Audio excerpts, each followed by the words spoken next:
Does anyone out there remember Woody Hayes? Caleb, bit before your time, bit before my time. Do you remember Woody Hayes? I obviously don't remember him, but I know everything there is to know about Woody Hayes, so I know where you're going with this. Yeah. He punched a player on the sideline, which essentially led to his demise. They tried to keep him, and then the pushback was just too strong. Kirby Smart did not punch a player, to his credit, but he certainly pushed one. Let's pull up that clip, and I'll ask you, should Kirby Smart be suspended for pushing an opposing player? Now, he's not going to be, but I'll ask you the question, and I'm going to give you a couple of options. Yes, it was abhorrent. That's one. No, it wasn't that bad. And then lastly, I'm going to give you no, Georgia will get preferential treatment because there is no Nick Saban anymore. There is no Alabama dynasty like it was. So now the bell cow program of the SEC moving forward, especially with Alabama's struggles, is Georgia. I might end up being Texas, but right now, if anybody's going to get preferential treatment, it's going to be Kirby Smart. I think Nick Saban at times got preferential treatment, some things that he did and said. So let's pull up the clip now. This is against Mississippi State. And for our audio-only listeners, go ahead and illustrate this with your beautiful words, Caleb, and tell me what's happening here as we all watch it. So this is a random play run between Mississippi State, Georgia. Mississippi State player runs out of bounds, and Kirby Smart runs up and shoves the heck out of the Mississippi State quarterback and starts screaming at him. And I still can't tell, Dave, and you tell me, I'm going to steelman Kirby Smart first, not steelman. I'm going to give him the benefit of the doubt, and to where some people got the vibe that he was trying to scream at a Georgia player and didn't notice a Mississippi State player in the way, but I'll let you determine if you think that's the case. Okay. So here we go.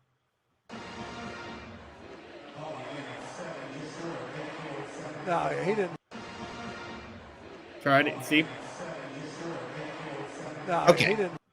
I thought that he was screaming at a Georgia player, but I can see where that could be a great area.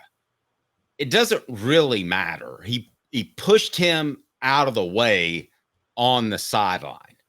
There is no question in my mind that Kirby Smart should be suspended, but he won't be because of the clout he has with the SEC. Caleb, is this a suspendable offense? Now, let's keep in mind that Sonny Dykes was thrown from a game for continuing to, this happened this season, thrown from a game for continuing to argue with the refs.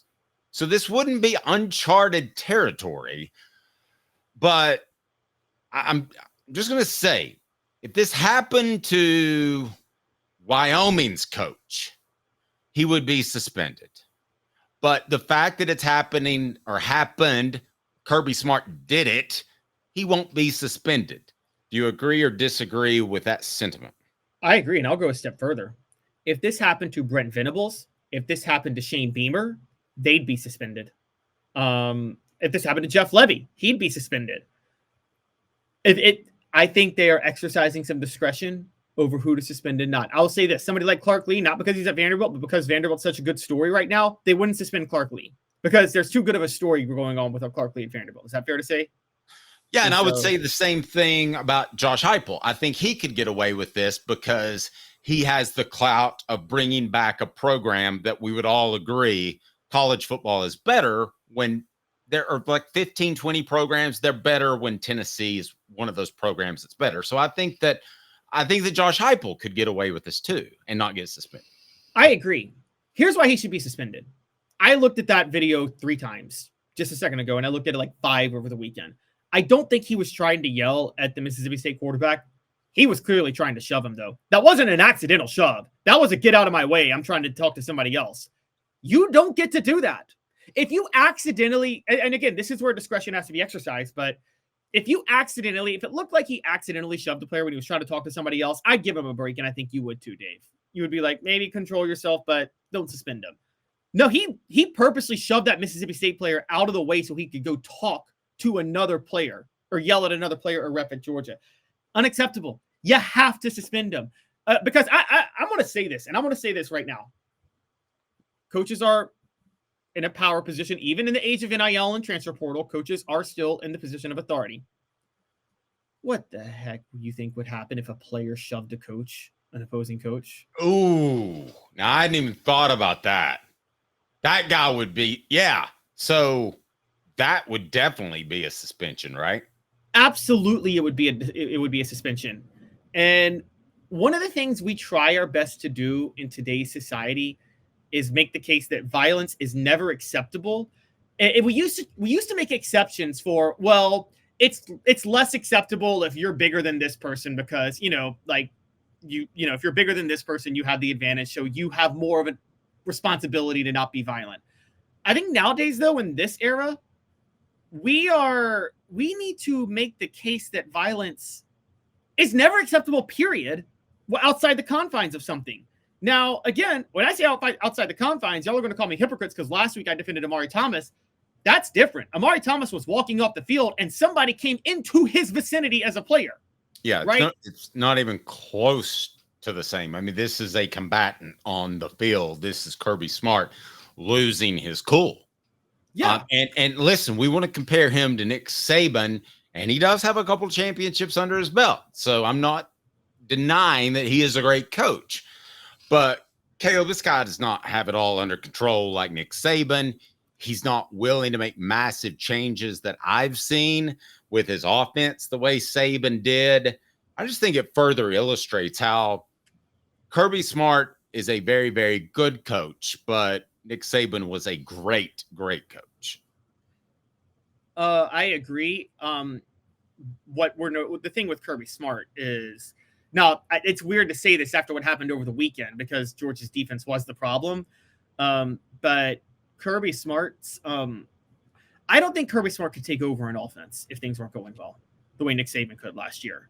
Maybe the reason their defense struggled is Kirby Smart did try to have his hand in the offense and wasn't able to maintain the defense this past weekend. But I agree there's a difference between Kirby Smart and Nick Saban. I've said this before. I think if Nick Saban was allowed to run the franchise the way he wanted to, he'd have succeeded with the Dolphins. I actually think he could have been a good NFL head coach, honestly. I don't think Kirby Smart could ever be an NFL head coach. But I think that Kirby Smart, what you saw with this, you saw a little bit of, do you remember when it was the year Tim Tebow's senior year at Florida, when the discipline issues really started to show themselves at Florida? Mm-hmm. Do you remember how much Urban Meyer rubbed everybody's face in the fact that he doesn't care about the discipline at all? I don't. I remember him being. Do you remember him calling Jeremy Fowler out, who now covers the NFL and ESPN? He was working for the Orlando Sentinel and just all out called him out. I thought that was the first sign that I mean, it was recorded, and he just basically attacked him, said, "You're not a part of us," and that sort of thing, which they're not supposed to be. They're reporters. And Caleb, I'm gonna go ahead and say bank on it. This is one of the first signs of Kirby Smart cracking and bank on it. Brought to you by our friends at Commercial Bank, member FDIC, life made better. Commercial Bank, bank on it. This is the beginning of Kirby Smart cracking under more competition and more pressure. Commercial Bank is your neighborhood bank. What makes us different from other banks? We understand that every customer has unique opportunities, challenges, and financial concerns. We don't expect you to fit into the same box as the next person or business. Whether it's purchasing a home, saving for your child's future, or planning for your next vacation, we're with you every step of the way to navigate life's big decisions. Commercial Bank. Life made better. All right, you willing to go that far with me? Bank on it. This signifies the beginning of the end of Kirby Smart's reign as a championship coach. I think his championship days are behind him. I think he's also lost control off the field. Bank on it. This is the beginning of the end for Kirby Smart, or at least a step arguably the beginning started happening when all of his players decided to take the governors off their cars and go 250 miles an hour whenever they chose to. Yeah, this is the I'm actually gonna come to your side on this, and I can't believe I'm saying this, but yes, this is the watershed moment of Kirby Smart giving the middle finger to everybody and saying, I don't care. And the evidence, I looked up the Urban Meyer Jimmy Fowler thing because I didn't know that happened. That happened in 2010. See, the watershed moment for me for Urban Meyer, though, Dave, came the year before. It came in the Florida-Georgia game. Do you remember when Brandon Spikes tried to gouge a Georgia player's eyes out? Yes. And Urban Meyer comes out on Monday, says, I'm not going to suspend him. And then the SEC steps in and was like, you need to do something. He goes, all right, I'll suspend him for a half against Vanderbilt. And it was clearly him giving a middle finger, like, I don't care, guys. I'm Urban Meyer, and I can do what I want. I'm Florida. And, of course, that, by the way, that lack of discipline is why Alabama beat the brakes off them in the SEC title game, because Alabama was a well-oiled machine, and all the cracks in the foundation for Florida. It's the old phrase. You had one last week. The phrase I always hear is don't let the S creep in. Don't let the poop creep in, I guess. I covered that game, and I still remember sitting next to John Adams and John saying, something's wrong with Urban Meyer. And I'll tell you what's wrong with Urban Meyer. It wasn't a heart issue. It wasn't esophageal spasms. It was he had gotten knocked off the perch, and he knew it. And even with Tim Tebow, he couldn't beat Alabama that year. And that game really, I don't remember the final score. It wasn't even close. It wasn't close. And it was a very one-sided victory. And that's when he knew that he didn't want any more of this. He didn't want any more of that. And he was ready to go. I guess he coached in the bowl game that year. I don't even remember. But at that moment, there was something very wrong with him. And what do the two guys have in common? They're really, really high strung. I think there's a difference between being high strung and intense. Caleb, and tell me if I'm reaching here. I think that Nick Saban is intense. I don't think he's high strung. I think that Kirby Smart is the old school high strung coach, and Urban Meyer was that way as well. And I think they both think that ultimately, if they win on Saturday, they can get away with whatever during the week or even during games, in this case, pushing someone. So, Kayla, I think he's high strung and he's melting down in front of our very eyes. Yeah, and that's not a good situation to have. You're right, because if you're high strung like that, the minute you do lose, it all comes crashing down on you, all of it, because you're going to get away with it while you're still winning.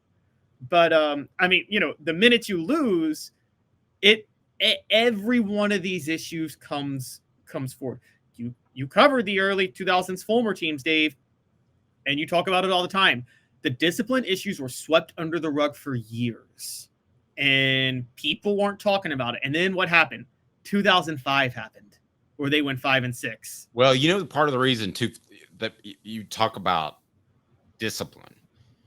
Part of the reason 2005 happened is because the players felt like they could get away with whatever as long as they showed up on the field. They also thought they could rebel against Philip Fulmer, which is essentially what they did, because they thought that Rick Clausen should be the quarterback and not Eric Ainge. So they showed up with C games half the time, and that's why that team fell apart. And Georgia, by the way, in that year when Georgia beat Tennessee, a couple Georgia defensive linemen came in and started laughing, and they basically called Tennessee's offensive line fat. And it kind of came out that Tennessee's offensive line did not prioritize conditioning that all season at all. And yeah, that happened. You're right.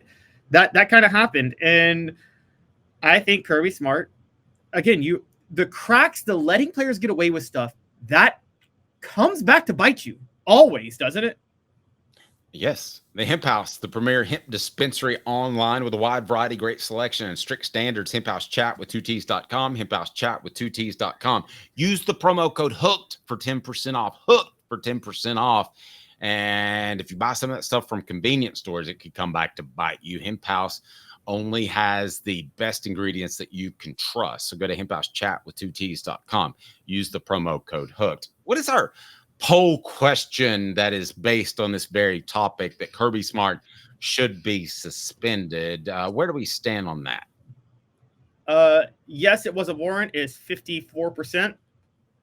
No, it wasn't that bad, 32%. No preferential treatment for Georgia, 14%. So no, it wasn't that bad, and no preferential. So essentially, no preferential treatment for Georgia is saying that you should be suspended. So basically, 68% of our viewers say that Kirby Smart should be suspended. Now, let me ask you this: will he be suspended? No, he There's no won't. way in Yes, he won't. creation. There's no No way way in in creation. creation. None.